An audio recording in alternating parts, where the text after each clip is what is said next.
জমি নিজেদের দাবি করে পাবনার আশ্রয়ণ প্রকল্পের ৬০টি ঘর গুড়িয়ে দেওয়ার অভিযোগ উঠেছে স্থানীয় প্রভাবশালীদের বিরুদ্ধে। শুধু ঘর ভাঙচুরি নয়, লুট করা হয়েছে ঘরের দরজা, জানালা, টিনের চালসহ প্রায় সবকিছু। ঘর হারিয়ে খোলা আকাশের নিচে মানবেতর জীবনযাপন করছে ভুক্তভোগীরা। বিষয়টি প্রশাসনকে জানানো হলেও ব্যবস্থা না নেওয়ার অভিযোগ রয়েছে। পাবনা থেকে আবুল কালাম আজাদের তথ্যছবিতে বিস্তারিত জানাচ্ছেন ইমরুল কায়েস।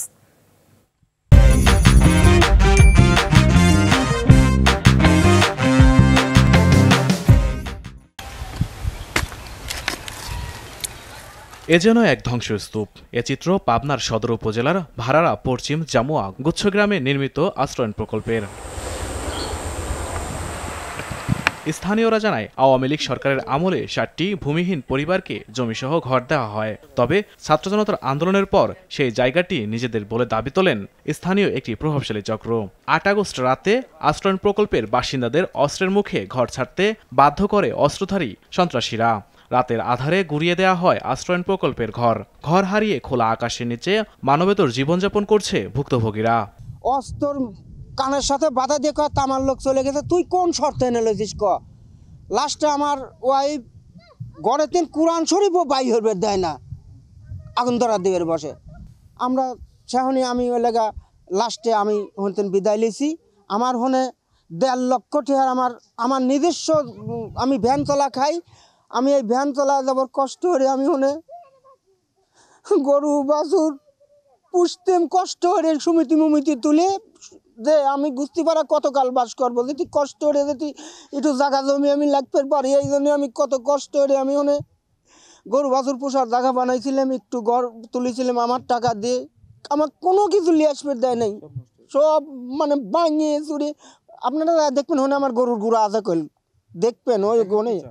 এখন আমরা পুনরায় এই সরকারের কাছে আমার আবেদন, তা এই সরকার আমার আবার আমরা যেমনি ছিলাম আমার অম্বাই পরিবেশ করে দিক, আমরা আবার হনে বসবাস করব। বাড়ি নাই, ঘর নাই, আমার সরকার দিছিলি আমরা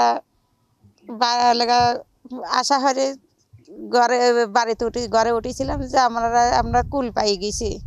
আমরা বাসি বেড়া আমার সরকার দিয়েছিলাম, আমরা কুল পাই গেছি, সেই আশা হরে উঠেছিলাম। আমরা 2 বছর থাকার পর আমার ভাঙে তুলে দেয়। আমার রাত্রি সন্ধ্যের সময় আসি আমার ভাত আহার পর দিছি, ভাত বলো করতেছে, তখনই আসি কয় কি যে তোমরা লেগা যা ঘরের বিন কি আছে তোমার ঘরে তিন বাই হয়ে উঠেনে গাদি হরো, আমরা পেট্রোক আনতেছি, পেট্রোক ডাইলি দিয়ে আগুন ধরা দেবো, তোমরা তাড়াতাড়ি সরহেন। তিন রাত্রে এসে আমার সব বাড়িতে তুলে দিয়েছে। আমরা কোনে বাসে বেড়ায় খাই, তার পাশে যারা জমিওয়ালারা তারা তো মামলা করেই থুইছিল। মামলা করার সময় মনে করেন যে আপনার কাজ করার সময় যখন কাজ চলমানকালীন ছিল তখন এই কাজটা হচ্ছে স্থগিত ছিল। সরকারে কোর্টের থেকে অর্ডার দিয়েছিল যে কাজটা স্থগিত করেন, সাইজ চেয়ারম্যান ওই সময় কাজটা স্থগিত করে না, জোরপূর্বকভাবেই কাজটা করে থুয়ে। টাইম দিলে একদিন যে তোদের ঘরে যা আছে সম্পূর্ণ তাড়াতাড়ি বাই কর, নাতে আগুন ধরাই দিয়ে পোলা দেবো। তোরা 6 মানে জেনে মন কাশনা চলে যায়, তোদের সাথে আমার কোনো ই নেই, আমাদের জায়গা ছাড়, ক্লিয়ার কর।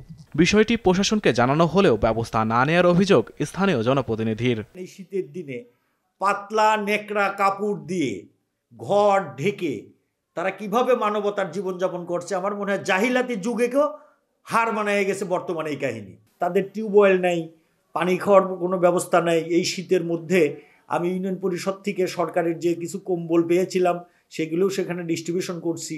আর এই শীতের মধ্যেই পাতলা কাপড় দিয়ে বাচ্চা কাচ্চা নিয়ে যে জীবনযাপন তারা করেছে ভাই, এগুলো আসলে বলার মতো কোনো ভাষা নেই।